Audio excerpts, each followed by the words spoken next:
potere al popolo. È un piacere essere con voi anche quest'oggi. Siamo al 5 gennaio 2026, l'anti-Befana, certo, domani giorno di Befana, giorno di vacanza, non vorrei dire. Sta cosa che si lavora un giorno e poi quell'altro si sta a casa, veramente, non sono sicuro che ci faccia bene, anche perché succede sempre qualcosa e quindi non è bello. Tiè, quella lì, faccio il terroncello, faccio le corna, minimo. Buongiorno, buon mattino da studio Sammy Varin, siamo in diretta nazionale sulla Radio DAB, siamo in diretta mondiale sul sito radiolibertà.net, sulla nostra app, grazie a chi ci segue proprio in giro per il mondo, ce ne sono tanti anche in questi giorni e soprattutto. Certo, le ultime notizie, stavo sbirciando sul sito del giornale perché uno dei pochi che puoi leggere anche entrando all'interno degli articoli, mentre ormai lo sapete da tempo sia Repubblica che il Corriere ti fa leggere il titolo e poi se vuoi leggere l'articolo ti devi abbonare. Il giornale.it apre con Trump: in Venezuela siamo noi al comando, e minaccia azioni in Colombia e Messico. La zarina del greggio ha tradito Maduro. Il presidente USA dice ripristinare l'ordine prima di pensare ad elezioni. Tajani, intervento legittimo emergerà dal processo. La presidente ad interim Rodriguez si rivolge a Washington: dobbiamo collaborare. Tajani, dai, ha detto qualcosa già di diverso rispetto alla sciagura svizzera. L'altro giorno aveva dichiarato qualcosa non ha funzionato. Lasciamo stare. Scendiamo più in basso. I venezuelani d'Italia esultano. Abbiamo sentito questa mattina Indira Costa, che è un'italiana che però ha vissuto per decenni proprio in Venezuela. Se vi siete persi l'intervista la ritrovate sul sito di Radio Libertà cliccando rassegna stampa. I venezuelani d'Italia esultano e i MAD sta per Maduro, urlano contro gli Stati Uniti. Due storie diverse, quelle dell'Ucraina e quella invece che sta avvenendo in Sud America, nel Venezuela. Ancora più in basso siamo sempre sul quotidiano Il Giornale, che si occupa, come altri del resto, il killer di Aurora espulso per 2 volte, e ripeto quella frase che non vogliamo più sentire: non doveva essere qui. E c'è solo una risposta a questa frase che si chiama remigrazione e che a mio parere, ma a mio parere personale, questo governo dovrebbe cominciare a recitare: remigrazione. I giochi pirotecnici, la causa del rogo, nel mirino dei PM i mancati controlli sull'antincendio, e si parla naturalmente della sciagura avvenuta in Svizzera. Oh, miracolo! Fanno vedere una via di questo paesino svizzero. Il 7 gennaio un minuto di silenzio nelle scuole italiane per le vittime di Kranz. E ripeto, la cosa stranissima è che finora hanno fatto vedere nelle immagini soltanto il retro di quel bar, discoteca, chissà che cavolo fosse, e mai fanno vedere la bellezza di questo paesino che è molto simile ai nostri Courmayeur, alle nostre cose più lussuose. Strano, veramente. L'allarme Jihad sul sito del giornale, importante perché il centrodestra, dopo l'inchiesta del giornale, dice un caso inquietante: l'islamizzazione, quella di Piacenza e non soltanto, il patto tra moschee, sindacati e sinistra. Ne parla abbondantemente oggi il giornale, anche in versione cartacea, che poi dice sul sito no al bavaglio. Abbiamo svelato il virus dell'islamismo e vogliono farci tacere, ma nel 2026 parleremo ancora più forte per dire no alla Sharia. Se avete un attimo di tempo, sul sito ilgiornale.it si può firmare la petizione contro il bavaglio, e lo sapete quanto sia difficile parlare di certe cose, lo vediamo anche noi come radio, praticamente siamo ridotti al lumicino e come possibilità di ascoltarci proprio perché diciamo cose strane, ed è proprio per questo che dico, se avete la fortuna di averci trovato magari per caso su Facebook, su YouTube o su qualunque altra piattaforma, condividete le nostre trasmissioni a parenti o amici, perché è l'unico modo per far conoscere una certa verità. Non diciamo che abbiamo la verità, quella vera in tasca, ma pensiamo di dire cose che gli altri non possono o non vogliono dire. Torneremo sull'argomento, adesso però c'è il Qui Parlamento, come di buona tradizione in ogni trasmissione ci colleghiamo per qualche minuto con i nostri parlamentari e oggi abbiamo Erika Stefani. Qui Parlamento. Grazie Presidente, grazie. Questa riforma, come altre riforme che sono state intraprese da questo governo, è una riforma che punta a deficientare alcune istituzioni e gli istituti stessi, così come si è fatto con la riforma della giustizia, con la separazione delle carriere, così come col tema del regionalismo differenziato. In che senso la riforma? Le riforme, quelle buone, sono quelle che portano l'azione e della pubblica amministrazione verso quello che è il vero obiettivo. La Corte dei Conti ha uno scopo, ha un compito, che è quello di controllare come vengono spesi i denari pubblici, come vengono utilizzati i denari pubblici. In quest'Aula già oggi è stato menzionato più volte, ma lo chiamo anch'io, lo ricordo anch'io. Quello è stato un intervento nel corso dell'insediamento del primo presidente della Corte dei Conti, ancora nel 1862. Qual è l'obiettivo della Corte dei Conti? L'esigenza di sostenere i ministri nel governare. Quindi la Corte dei Conti, differentemente da come viene anche intesa, ma non intesa solo dai cittadini, ma come è intesa dalla stessa magistratura contabile, deve essere votata a verificare che il denaro pubblico, che è sacro, non venga mai distratto da quello che è il suo obiettivo.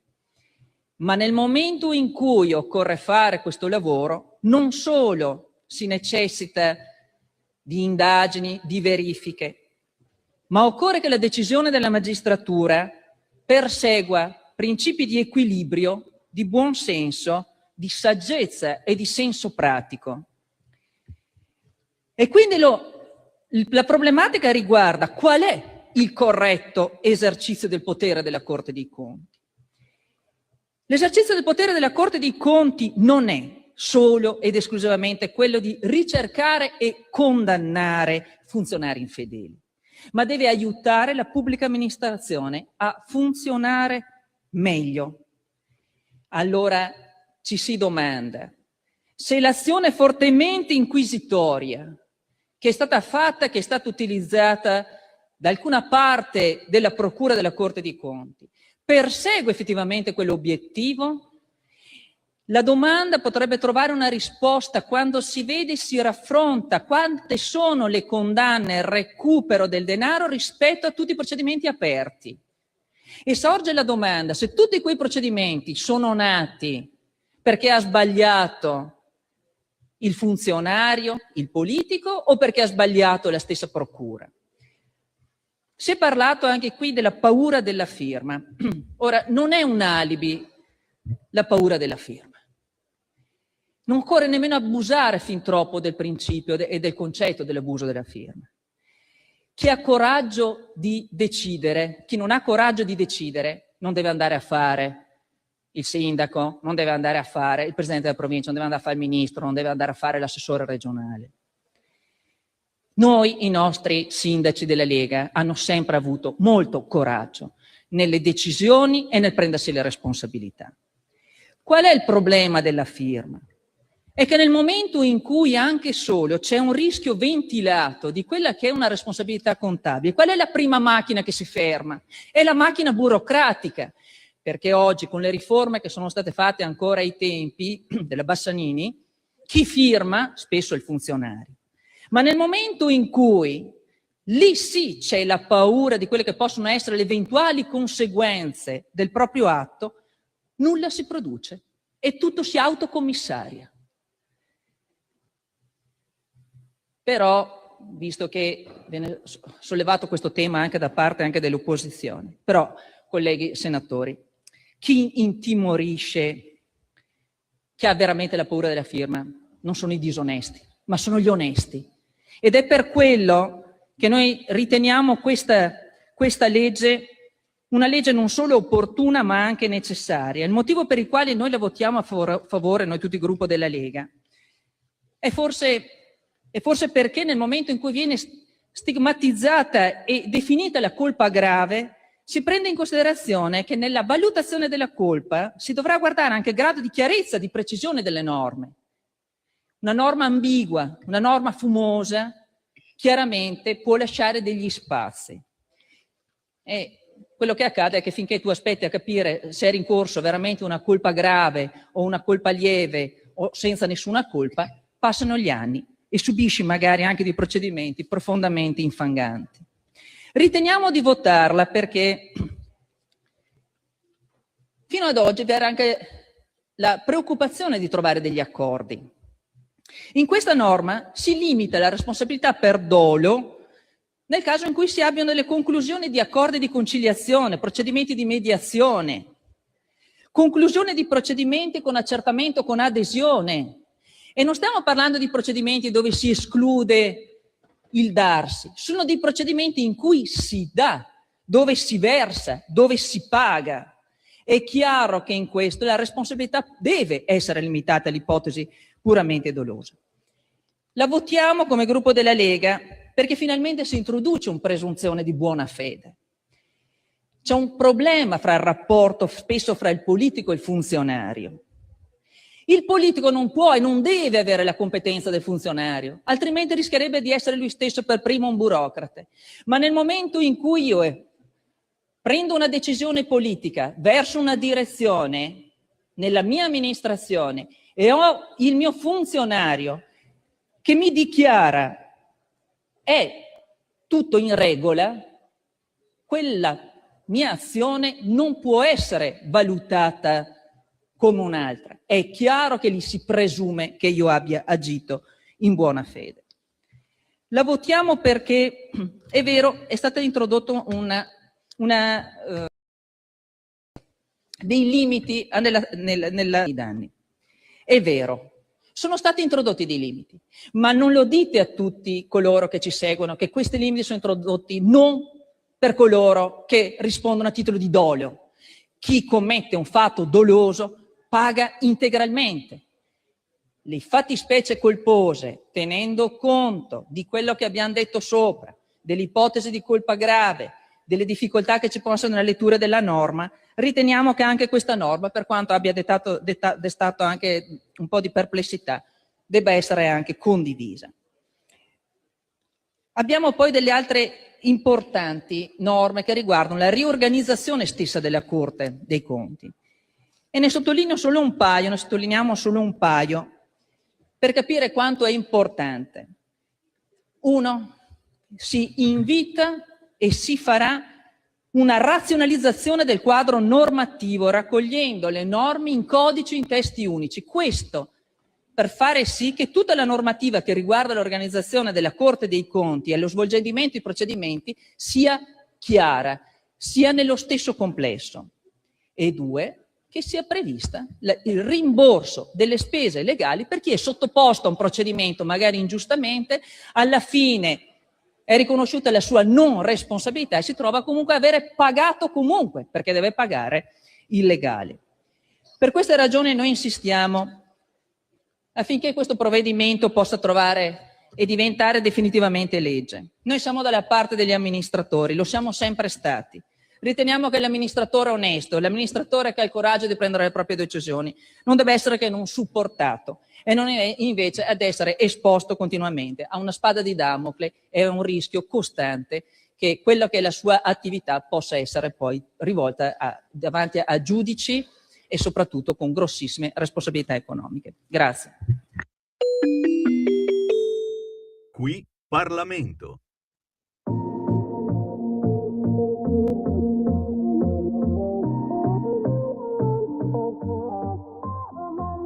First, when there's nothing but a slow glowing dream that you feel seems to hide deep inside your mind. All alone I have cried silent tears full of pride in a world made of steel, made of stone. When I hear the music, close my eyes, feel the rhythm, wrap around, take a hold of my heart. What a feeling, beast believing. I can't have it all, I'm dancing for my life. Take your passion, music and make it happen. Pictures come alive, you can dance right through your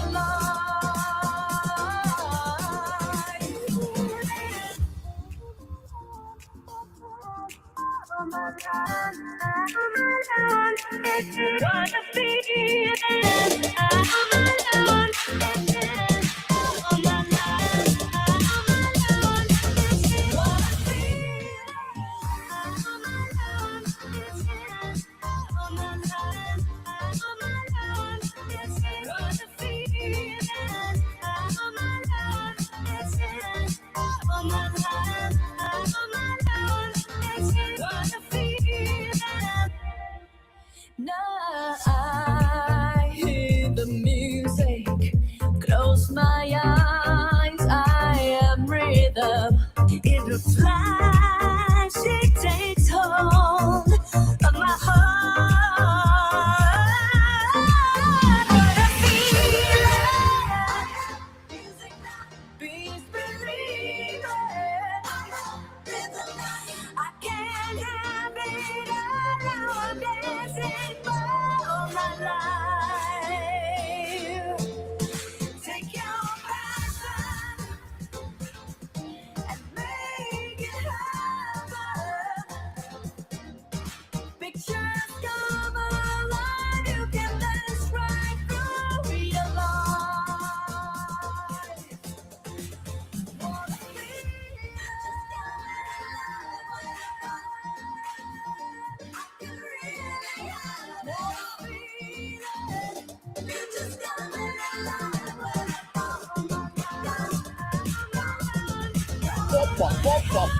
Pompa. Mica una pompetta, ragazzi, questo è un pomponone grosso con Ginny con la Y Ve. Lei è cantante, vocal coach toscana, specializzata nell'insegnamento del canto in lingua inglese per artisti italiani. L'abbiamo ascoltata nelle scorse settimane con la nuova canzone Christmas with You, ma questa cover ha ottenuto milioni di streaming globali. Perché? Perché è stata l'ultima collaborazione che Irene Cara ha fatto prima di andarsene da questo mondo a causa di una malattia cardiovascolare. E questo pezzo già era storico, What a Feeling, ma è ritornato storico con questo nuovo ritmo che piace moltissimo ai giovani. Trovate tutto quanto sugli store digitali, basta scrivere Ginny con 2 N e la Y, Ve, What a Feeling.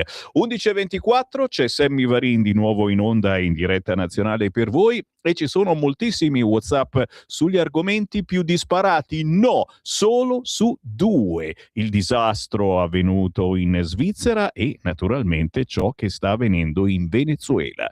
Andrea da Certaldo ci scrive: cari amici, da oggi inizio anch'io a preoccuparmi davvero. Se uno Stato, violando ogni norma e principio del diritto internazionale, può bombardare a piacimento un altro Stato sovrano, sequestrarne il presidente e sua sua moglie, Sikh, pure lei, come hanno fatto gli Stati Uniti, mannaggia, quanta ragione aveva il Benigni che cercava di fermare quel cogliombero di Colombo. Col Venezuela allora si può fare la qualunque, anche che domani un condomino, un vicino di casa prenda ammazzate la tua porta, sfasci casa, si porti via un familiare castigandolo solo perché gli stai sulle scatole o non sopporta i profumi della tua cucina?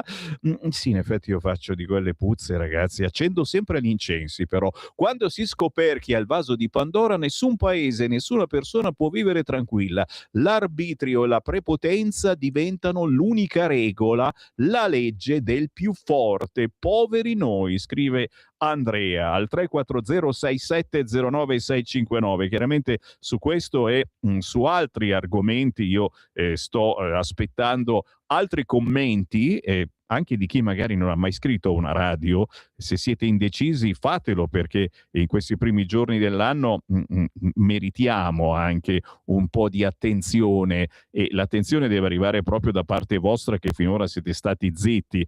3406709 poi sentiremo anche il nostro regista Francesco, che lui è uno che fa fatica a stare zitto, lo so, e d'altronde quando si è in regia, e dopo sentiamo anche volentierissimo la tua voce. È facile essere comunista in un paese libero, il difficile è essere libero in un paese comunista. Qualcuno mi inoltre questa meditazione. Poi c'è anche un audio sul cursore, sentiamo cosa dice questo ascoltatore. Buongiorno Sammy, Voilà. Pierre. Ciao. Molto piuttosto bene la realtà di Cuba, che riflette quella poi del Venezuela, e volevo intervenire dicendo questo. Allora, intanto il popolo venezuelano non può essere felice di questa operazione perché lo libera da uno spietato dittatore che non ha vinto neanche le ultime elezioni. Il presidente legittimo si chiama González, ma non è stato eletto perché lui ha modificato i dati e ha imposto questa cosa.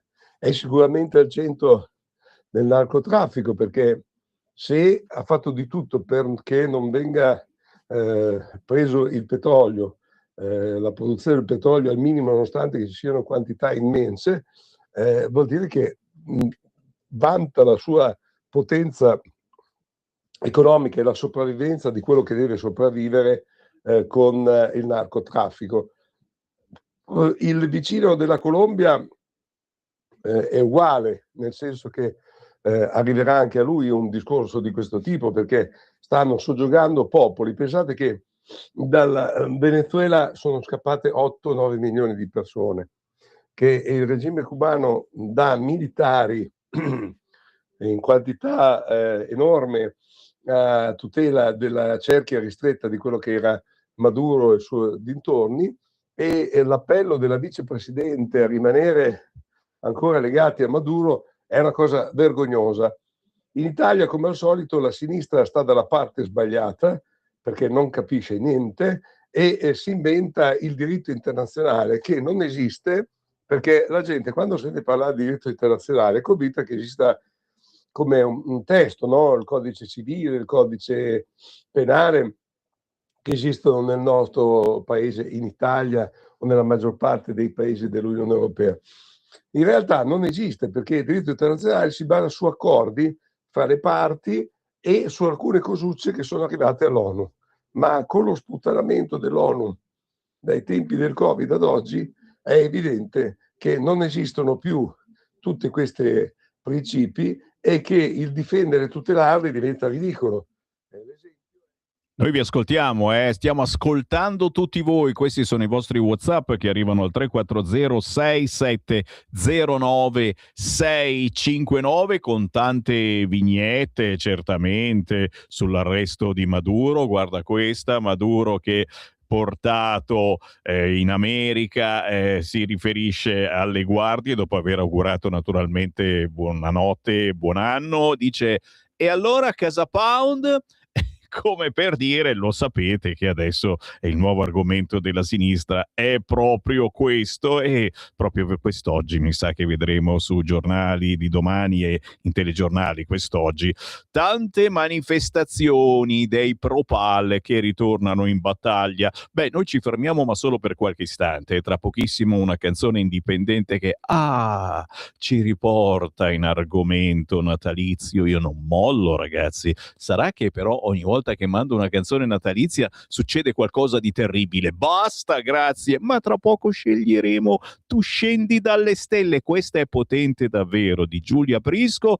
Poi arrivano i bacchettoni, certo, perché oggi è lunedì e anche nel nuovo anno ritornano quelli di informazionecattolica.it, e chissà cosa dicono su Maduro. E poi ancora i vostri messaggi, le vostre meditazioni del giorno sugli argomenti del giorno. Siete ancora in tempo a inviarli al 340 6709 659. Stai ascoltando Radio Libertà. la tua voce libera, senza filtri né censura. La tua radio. Lo amiamo perché ci offre sempre le cose più buone e naturali. Linea Alberto Acerbis. Cari amici di Radio Libertà, cari ascoltatori, buongiorno. Io sono Gaia Acerbis e devo dirvi la verità, devo dirvi che io quest'oggi sono un po' emozionata perché è il mio primo e vero collegamento. Il mio papà Alberto, che molti di voi sono sicura già conosceranno, mi ha detto: Gaia, mi raccomando, fai una bella offerta ai nostri amici di Radio Libertà. Quindi scusatemi in anticipo se non sarò brava come lui, però ci provo e vi parlo del nostro olio Acerbis. Olio Acerbis è un olio extravergine di oliva 100% italiano da olive italiane certificate all'origine e estratto a freddo. E pensate che proprio in questi giorni stiamo imbottigliando come ogni mattina sulle sponde del lago di Garda l'olio nuovo. E la mia offerta per voi questa mattina è proprio questa: olio nuovo al prezzo vecchio. 6 bottiglie da 1 litro, 84 euro con trasporto gratuito in tutta Italia. Ricordo che olio Acerbis, oltre a far bene alla salute, è un olio che non copre i piatti ma li accompagna e vi fa riscoprire i sapori semplici di una volta. Per ordinare potete chiamare il numero 030 68 40 408 oppure andare sul nostro sito www.olioacerbis.com. Mi raccomando amici, approfittatene efficacia e disponibilità e ricordatevi sempre che l'olio buono è un nutraceutico a metà tra un condimento e un medicinale. Io vi ringrazio, ordinate e dite: ho ascoltato Gaia su Radio Libertà, così mi fate fare anche una bella figura a casa e questo non guasta mai. Io vi abbraccio, una buona giornata, viva l'Italia, viva le cose buone. Stai ascoltando Radio Libertà, la tua voce libera, senza filtri né censure, la tua radio.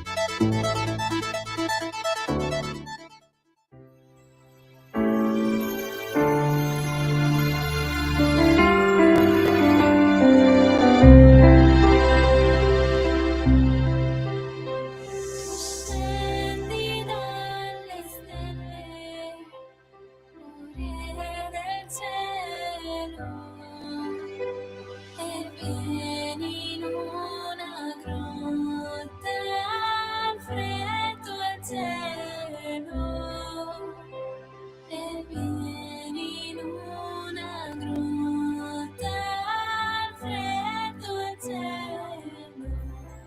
Oh bambino mio divino, io ti vedo qui a tremare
Io ci credo nei miracoli. Tu scendi dalle stelle in questa bellissima versione di Giulia Prisco, attrice, cantautrice, performer, sempre da cercare sugli store digitali, su YouTube o su Instagram. Questi sono artisti indipendenti assolutamente sconosciuti a livello nazionale, ma che Sammy ogni mezz'ora manda in onda proprio perché noi qui facciamo la differenza. E la differenza l'ho fatta anche perché ci guarda in radiovisione, sui social, trasmettendo il mio bellissimo albero di Natale di Casa Varin con un intruso, è uno dei miei 3 gatti neri. Questa mattina alle 4:30 si divertiva a fare casino e si è arrampicato sopra, ma è riuscito a non farlo cadere, non è caduto, è rimasto su, incredibile, un albero di Natale potentissimo quello di Sammy Varin.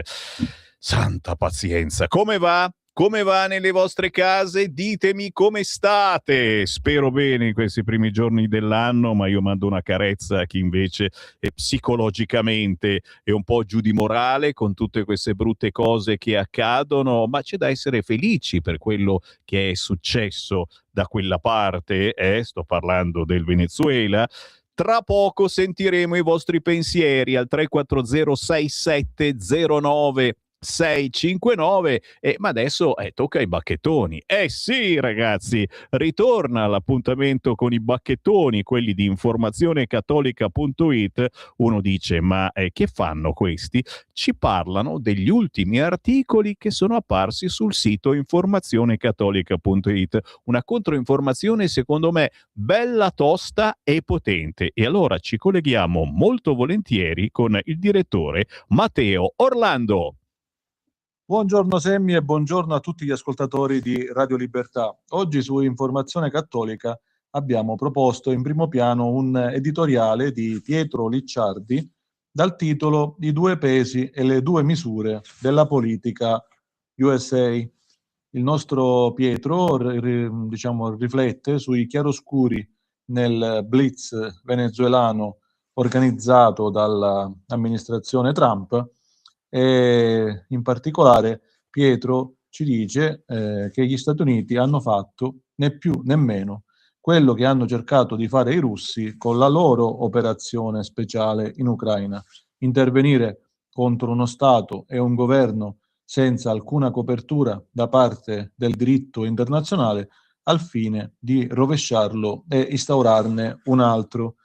In qualsiasi modo lo si voglia mettere, dice Licciardi, il blitz su Caracas costituisce un precedente assai inquietante e una dimostrazione di grande arroganza. Il nostro analista geopolitico Giuseppe Gaiano, in un articolo dal titolo Trump e la dottrina Don Roe, riflette sul ritorno dell'ordine emisferico e dice Gaiano: un'operazione diretta, rapida, senza passaggi intermedi, quella che è successa in Venezuela, e non è solo un cambio di regime, è il ritorno esplicito a una logica che si credeva archiviata, l'ordine emisferico. Senza proclami dottrinari, la Casa Bianca ha riattivato la dottrina Monroe in versione aggiornata. L'emisfero occidentale non può ospitare regimi ostili né reti criminali che sfidino l'autorità statunitense. Il messaggio, naturalmente, non è rivolto soltanto a Caracas, ma anche a Mosca, Pechino e Teheran. È un avvertimento strategico, non una nota diplomatica. Quindi, come avete capito, 2 articoli che affrontano la questione Maduro da 2 punti di vista diversi. E un terzo punto di vista che ospitiamo oggi è quello di Matteo Castagna in un editoriale dal titolo Il fermento nell'Indo-Pacifico. Ci chiediamo cosa accadrà nel Pacifico dopo l'arresto di Maduro, in particolare per quanto riguarda la vicenda Cina-Taiwan, perché ci sono delle novità in materia e una lunga serie di operazioni militari che sono state portate avanti negli ultimi giorni del 2025 proprio dalla Cina. Cambiando tipologia di argomento, in un articolo dal titolo Gran Bretagna, libertà religiosa sotto attacco, Angelica La Rosa ci fa riflettere su un fatto particolare, sul fatto che gli Stati Uniti hanno rimproverato il Regno Unito per un procedimento contro un attivista pro vita, perché questo attivista pro vita sarà condotto davanti ai tribunali dopo essere rimasto in silenzio all'interno di una cosiddetta zona di protezione istituita attorno a una clinica abortiva ed è a rischio sanzioni gravi per una preghiera silenziosa. Questa situazione ha fatto scaturire il commento degli Stati Uniti che hanno preso spunto da questa notizia per far comprendere alla Gran Bretagna l'insensatezza di una tale, diciamo, azione. Sul secondo nostro sito, infobreak.it, abbiamo invece pubblicato come articolo principale stamane un articolo che riguarda la mafia, purtroppo. In un testo dal titolo Polveriera Zen, ancora spari contro la parrocchia, abbiamo riportato la notizia di quanto accaduto presso la comunità parrocchiale di San Filippo Neri allo Zen, una comunità parrocchiale guidata da padre Giovanni Giannalia.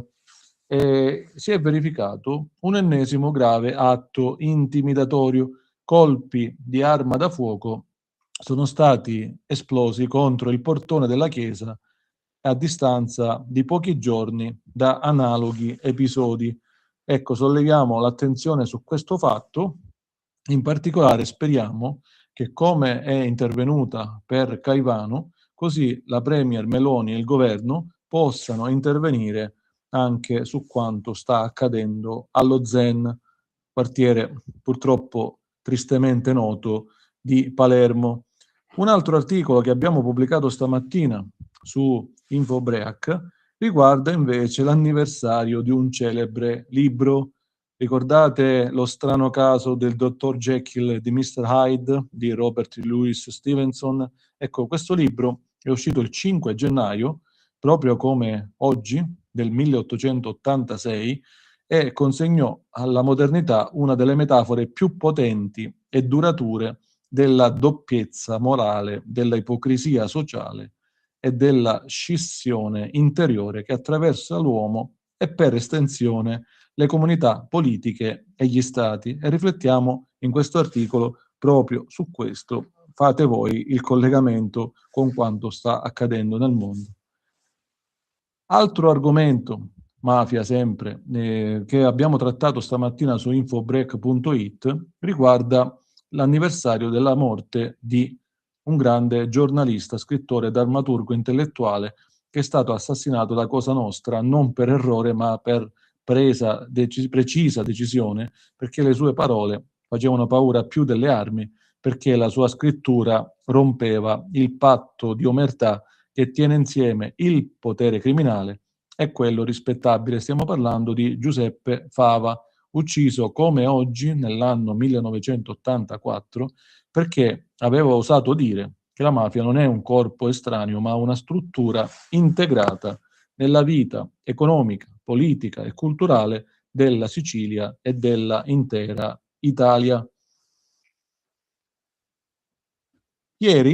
L'altro ieri, anzi, abbiamo pubblicato un articolo di Maria Corina Machado, la premio Nobel per la pace 2025, dal titolo Maria Corina Machado, venezuelani, è arrivata l'ora della libertà.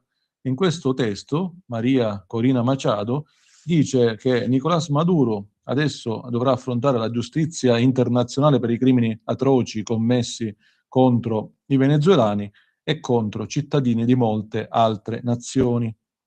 E di fronte al suo rifiuto di accettare una via di uscita negoziata, il governo degli Stati Uniti ha mantenuto la sua promessa di far rispettare la legge e rivolgendosi al suo popolo, la Machado dice: è arrivato il momento che la sovranità popolare e nazionale tornino a governare nel nostro paese, metteremo ordine, libereremo i prigionieri politici, costruiremo un paese eccezionale e riporteremo i nostri figli a casa.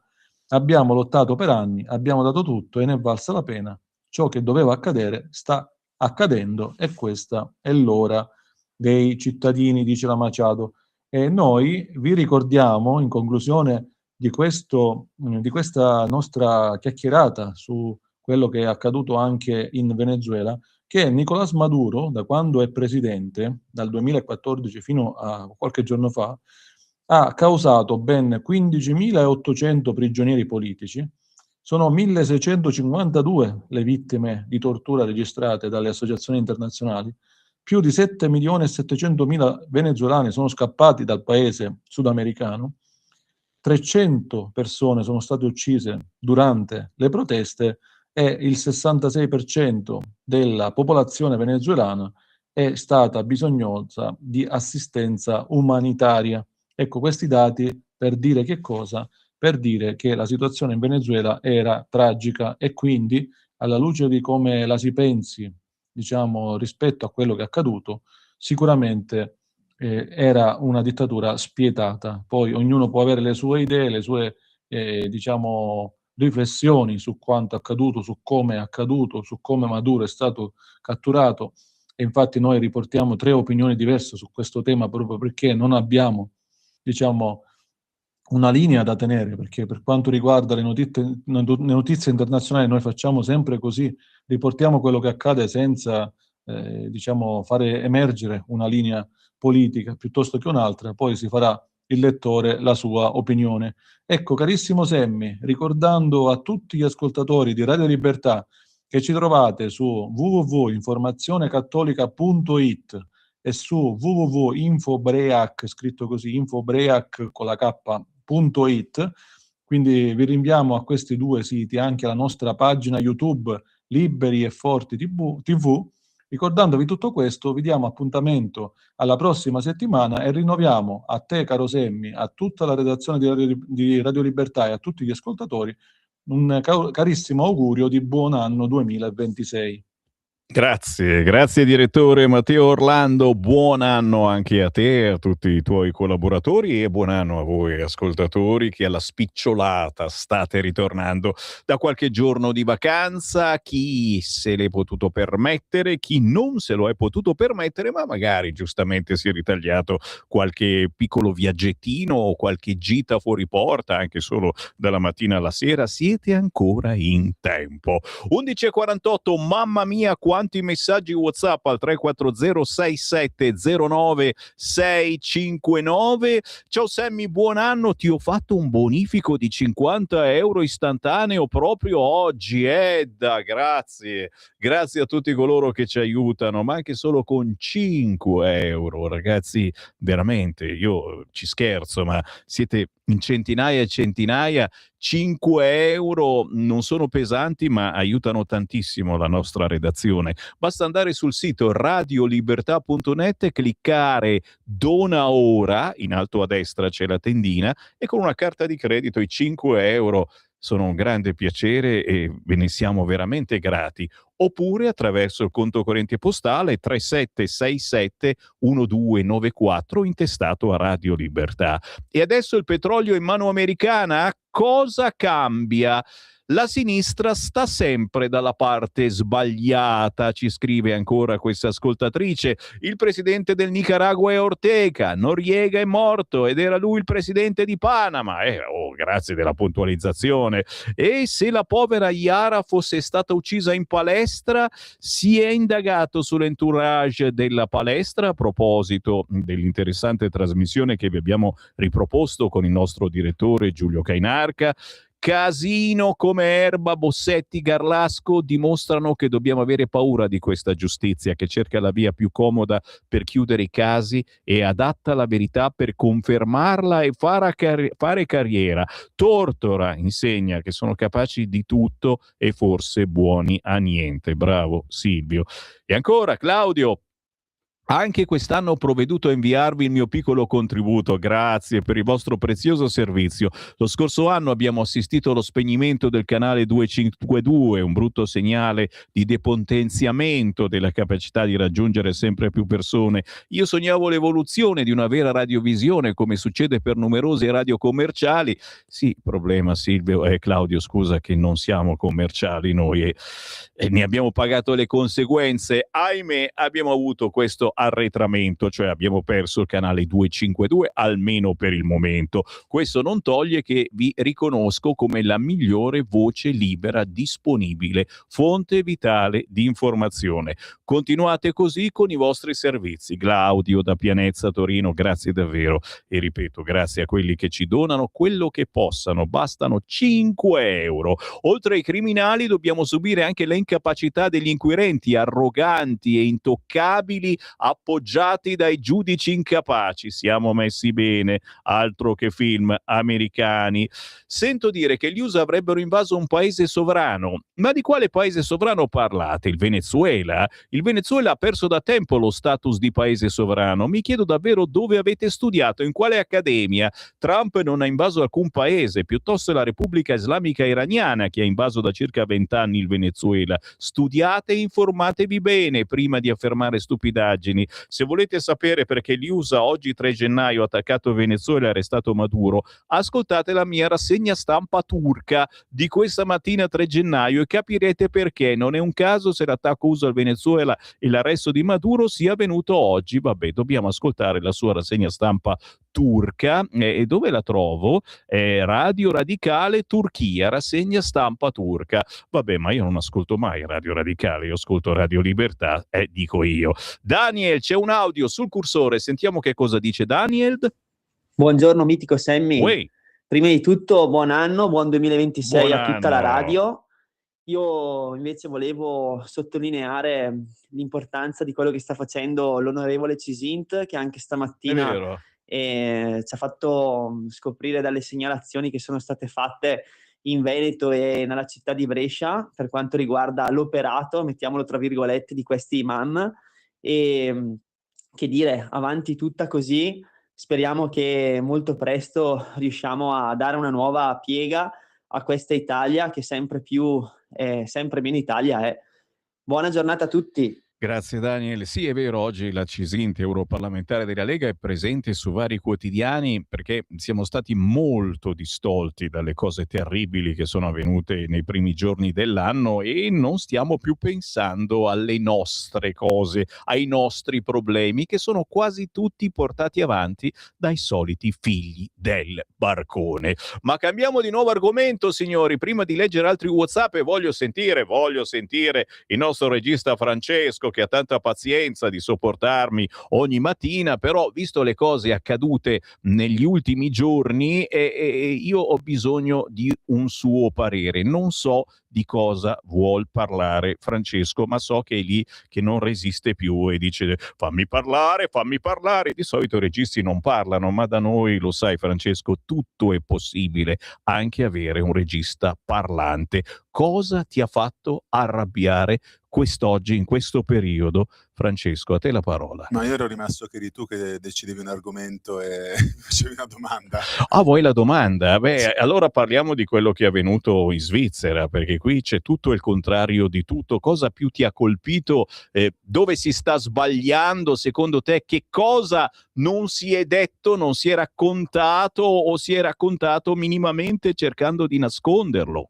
Secondo me è più una questione di abbiamo scoperto l'acqua calda, anzi abbiamo scoperto il fuoco, perché comunque sono discoteche dove, a parte che non aveva neanche l'abilitazione per essere una discoteca, era un lounge bar, è come se io in pizzeria organizzassi una partita di calcetto, cioè non è così estrema la differenza, però comunque non si è scoperto nulla di nuovo, che queste discoteche che hanno una capienza per 300 persone, per vendere più biglietti portano 10 volte tanto, 3-4 mila persone. Che è già E successo anche in Italia un po' di volte, ricordiamo sì. quel tizio lì dove poi avevano spruzzato lo spray, c'erano stati anche i morti, non era la prima volta, succedeva anche in Italia. Sì, anche perché non è che mettono un limite di capienza perché gli dà fastidio vedere troppa gente ballare, ma perché in situazioni di pericolo che avvengono una volta ogni 1000 mai, quella volta che avvengono tirano fuori i limiti di queste discoteche, cioè il fatto che non ci sia un controllo vero e proprio, i bodyguard che magari anziché stare attenti un problema è stato che i bodyguard nel momento in cui sono andati ad aiutare la gente, le persone che stavano all'entrata sono entrate di straforo e quindi anziché diminuire aumentavano le persone in un momento di crisi, di emergenza. Vero, vero.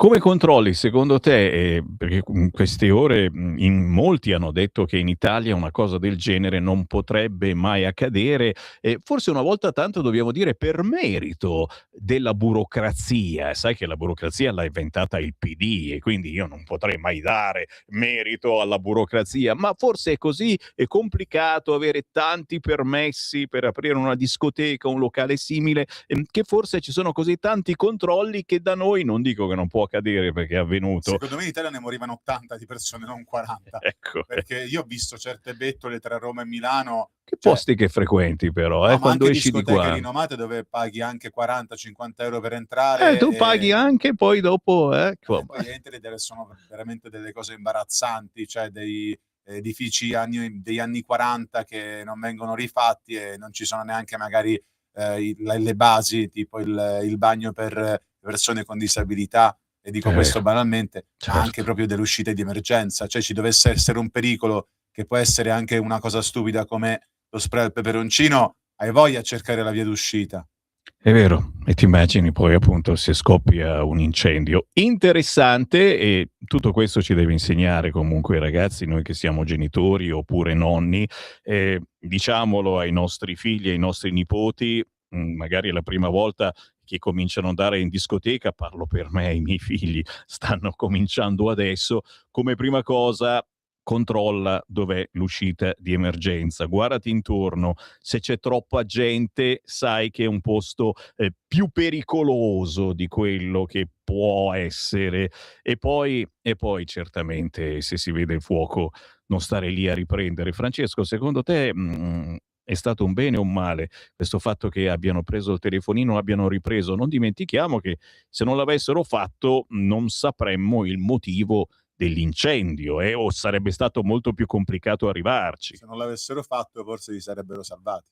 È vero. Perché io son convinto che delle 40 vittime piante, e continueranno a piangere soprattutto i genitori, la maggior parte di loro erano rimaste là magari a guardare, a fare video, ma lì è una questione proprio di istinto di sopravvivenza, perché io, per quanto sappia che magari mi sento al sicuro in un posto, se vedo del fuoco e so che magari ci sono magari, che ne so, l'acqua che esce automaticamente nel momento in cui c'è fumo, che non ha funzionato oltretutto, però comunque scappo, cioè non vado dalla parte opposta. Cioè se mi puntano una pistola in faccia vado dall'altra parte, non vado verso la canna della pistola. Va bene, nel tuo caso avrei anche qualche dubbio su questo argomento perché sei piuttosto litigioso e la gente ti sta lontana, ci sarà un motivo. Il fuoco e le pistole hanno sempre ragione. Eccolo lì. Si scherza naturalmente, però ho voluto sentire anche il parere del nostro regista Francesco e stiamo ascoltando tutti i pareri su quanto è successo a pochi chilometri dal confine italiano in Svizzera, ma anche su qualunque altro argomento, ve l'ho detto, è il bello della nostra radio, è il motivo per cui esistiamo. E grazie a tutti coloro che ci stanno scrivendo al 340 6709 659. Ce ne andiamo? Sì, perché tra poco arriva la bestia. La bestia, signori, che cos'è? La bestia civile è la trasmissione del lunedì del deputato della Lega Ottaviani. Oggi, tra gli altri argomenti, si è occupato di finanziaria, ribadendo alcuni traguardi raggiunti dalla Lega, ma anche della posizione di Matteo Salvini e della Lega su quanto sta avvenendo in Venezuela. Stupendo e prezioso il contenuto di questa trasmissione che tra pochi minuti partirà, e allora io me ne vado ringraziando ancora una volta Francesco in regia e tutti voi per la pazienza. Non torno domani alle 7:30, ve lo dico subito, sia ben chiaro. Domani la Befana, sacra Befana, ci rimane solo la Befana, con un saluto naturalmente a tutte le Befane, ma anche ai Re Magi all'ascolto. A mercoledì, grazie.